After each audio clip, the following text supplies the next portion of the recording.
ఈ 18 నెలల్లో ప్రభుత్వం ఏర్పడినాడు ఎంతకాలం ఉంటుంది ఇది?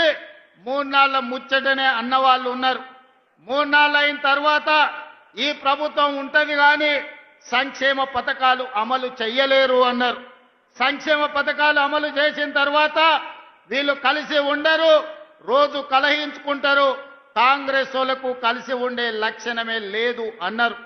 అక్కడి నుంచి ఈనాడు కలిసి ఉండడమే కాదు, ఈ రోజు కలిసికట్టుగా నడుము బిగించి నవ్విన వాళ్ళ ముందల తలెత్తుకొని నిలబడే విధంగా నిటారుగా నిలబడి సంక్షేమాన్ని, అభివృద్ధిని, విద్యను, ఉద్యోగాలను తెలంగాణ రాష్ట్రంలో అమలు చేసి దేశానికే ఆదర్శంగా నిలబడే తెలంగాణ మోడల్ని 18 నెలల్లో ఆవిష్కరించినాం.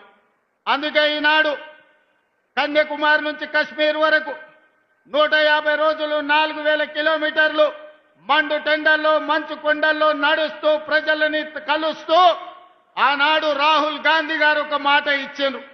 మీరు తెలంగాణలో కాంగ్రెస్ ప్రభుత్వాన్ని ఏర్పాటు చేయండి, తప్పకుండా తెలంగాణ రాష్ట్రంలో జనగణనతో పాటు కులగణన చేస్తాం. అదే కాకుండా మాదిగ ఉపకులాలకు సంబంధించిన ఎస్సీ వర్గీకరణ చేసి తీరుతామని రాహుల్ గాంధీ గారు మాట ఇస్తే 2024 ఫిబ్రవరి 4 నాడు మొదలుపెట్టి 2025 ఫిబ్రవరి 4 నాడు సంవత్సరం తిరిగే లోపల సామాజిక న్యాయం చేస్తూ కులగణను పూర్తి చేసి ఎస్సీ వర్గీకరణ చేసి జాతికి అంకితం చేసి ఫిబ్రవరి 4ను సోషల్ జస్టిస్ డేగా ఈరోజు తెలంగాణ రాష్ట్రం జరుపుకుంటున్నది అని అంటే రాహుల్ గాంధీ గారి యొక్క ఉక్కు సంకల్పాన్ని ఈరోజు మనం అమలు చేస్తున్నాం. మిత్రులారా,